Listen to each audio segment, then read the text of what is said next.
Rajaraja Cholan TV நேயர்களுக்கு எனது இதயபூர்வமான முத்தமிழ் வணக்கம். தோழர்களே, தோழிகளே, இந்த காணொளியில் ராஜராஜ சோழனுக்கு முன்பாக பல அரசர்கள் ஆண்டார்கள், தென்னாட்டு அரசர்கள் ஆண்டார்கள். ஆனால் ராஜராஜ சோழனை மட்டும் ஏன் நாம் தூக்கி கொண்டு ஆட வேண்டும்? என்ன காரணம் என்பது ஒரு புரியாத புதிராக இல்லை, புரியும் புதிராகவே அது அமைந்துவிட்டது. நமது தாய், நம் குழந்தைகளை, நம்மை, நம் தாய் தந்தையரை நாம் எப்படி கவனித்துக் கொள்கிறோமோ, அவர்கள் எப்படி நம்மளை சிறு வயதில் ஆளாக்கினார்களோ அது போன்றுதான் ராஜராஜ சோழன் ஆட்சியும் இருந்தது. தோழர்களே, ராஜராஜ சோழன் ஆட்சியில் அதாவது சத்திரியர், சூத்திரர், அந்தனர், வைஷ்ணவர் என்று 4 பிரிவு மட்டும் இருந்தது, நீங்கள் அறிவீர்கள். அந்த சூத்திரர்கள் என்று சொல்லப்படும் பறைகுடி மக்களுக்கு சொல்ல முடியாத துன்பங்களை மனுநீதி என்ற சொல் வடிவமான அதை பிராமணர்கள் சொல்ல பல அரசர்கள் அதையே முன்மொழிந்தார்கள், வழிநடத்தினார்கள். ஆனால் ராஜராஜ சோழன் அந்த தடைகளெல்லாம் பிரித்தெறிந்தார். அதை அவர் ஏற்றுக்கொள்ளவில்லை. உதாரணமாக சொல்ல வேண்டுமென்றால், பிராமணர்களால் உருவாக்கப்பட்ட சமஸ்கிருதத்தை தான் கோயில்களில் இறைவன் முன்பு போதிக்க வேண்டும் என்று சொன்னார்கள். அதை ராஜராஜ சோழன் அதை ஏற்றுக்கொள்ளவே இல்லை. இல்லை, தமிழில் அதைவிட சிறந்த மந்திரங்கள் இருக்கிறது, அந்த மந்திரங்களைத்தான், தேவாரம் திருவாசகத்தான் ஓத வேண்டும் என்று பிடிவாதம் பிடித்தார்.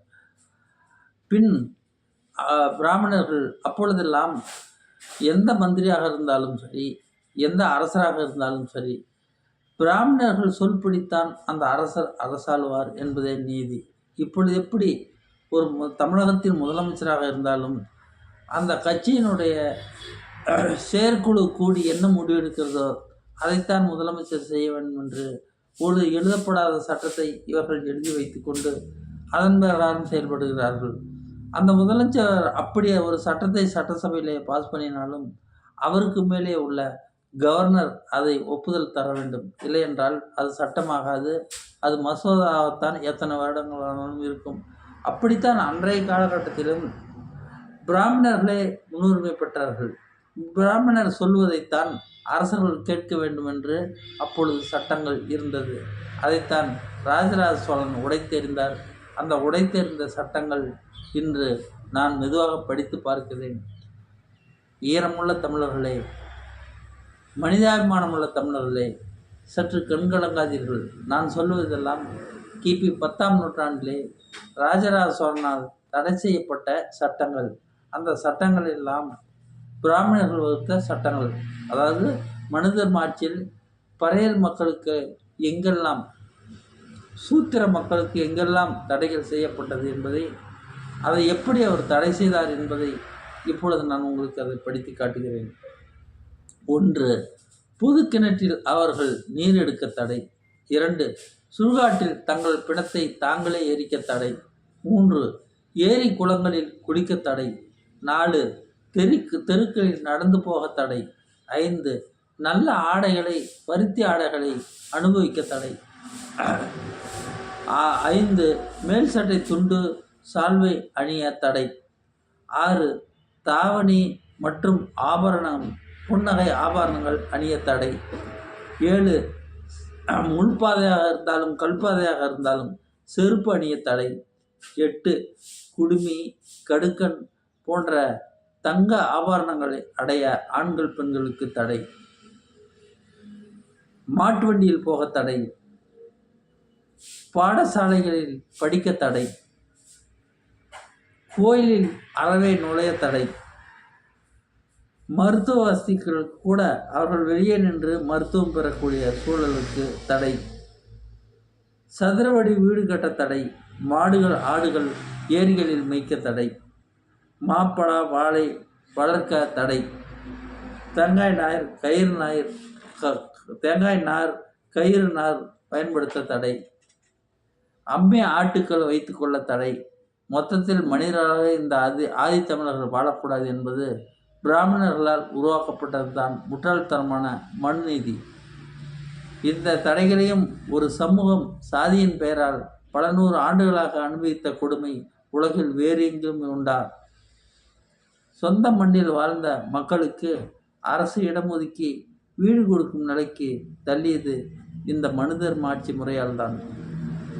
அதாவது பிராமணர்கள் சூழ்ச்சியால் தான் இன்னும் உத்தரப்பிரதேசத்தில் கூலி வேலை செய்து படுக்கை கூட இடமில்லாமல் மரத்துக்கடியில் தூங்கும் அத்தி கூலிகளாக பறையர் சமுதாயம் வாழ்ந்த கொடுமையிலும் கொடுமை. இவ்வளவு தடைகள் பறையர் சமுதாயத்தை பின்பற்றும் 10ஆம் நூற்றாண்டில் சூத்திரர்களுக்கு இந்த தடைகள் எல்லாம் நீக்கியது பேரரசர் ராசராச சோழன் தான். அவர் என்ன அப்படி புதுமைகளை செய்து விட்டார்?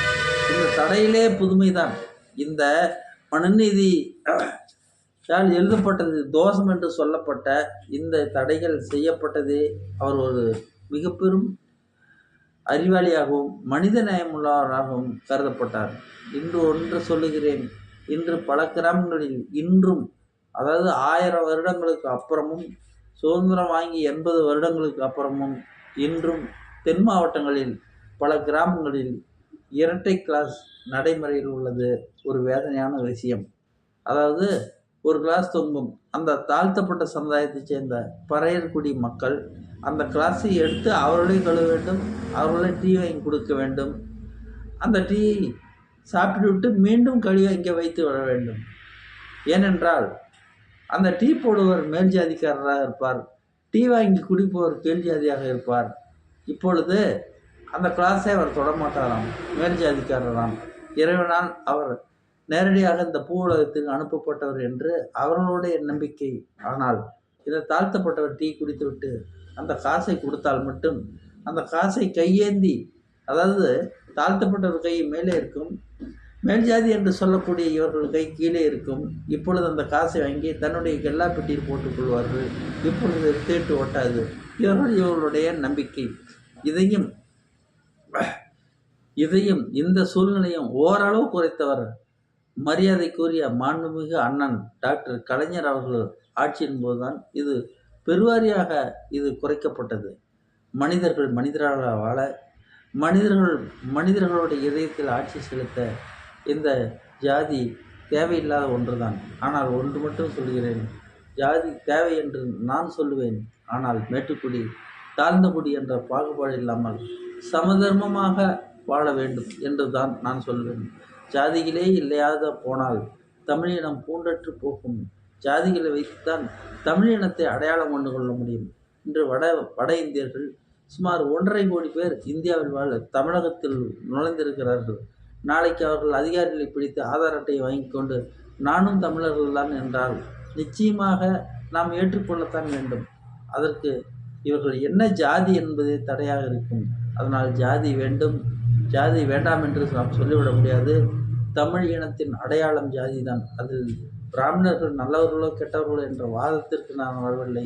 இந்த ஜாதியை பிரித்தது சரிதான்.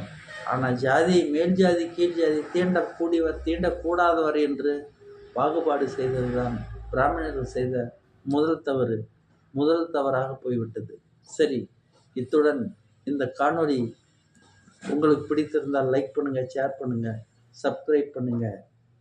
இத்துடன் இந்த காணொளி நிறைவு பெறுகிறது. நன்றி, வணக்கம்.